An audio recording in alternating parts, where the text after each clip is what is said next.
জয় গুরু। আমরা তো অনেক ঠাকুর ঠাকুর করি, কিন্তু আমরা ঠাকুরের জীবন সম্পর্কে কতটুকু জানি? নমস্কার, আমি Suman Chakraborty. Welcome to the first episode of 100 episodes on Shri Thakur Anukulchandra. আমরা সবাই জানি শ্রী ঠাকুর আর্য সংস্কৃতির কত বড় সমর্থক। তিনি আর্য সংস্কৃতির একজন কট্টর সমর্থক। গোত্র, কুল, বর্ণ এসব বিষয়ে তিনি কতটা সজাগ, সচেতন এবং আমাদের সবাইকে তিনি তাই হতে বলেছেন। কিন্তু আমরা কি জানি শ্রী ঠাকুর কোন গোত্রের আবির্ভূত হয়েছিলেন?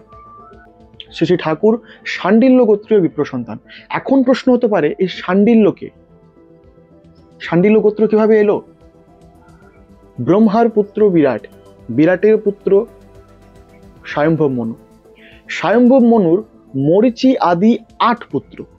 মরিচির পুত্র কশ্যপ, মহর্ষি কশ্যপের পুত্র অসিত এবং অসিতের পুত্র মহর্ষি শাণ্ডিল্য, অর্থাৎ শাণ্ডিল্য গোত্রের প্রবর্তক ঋষি।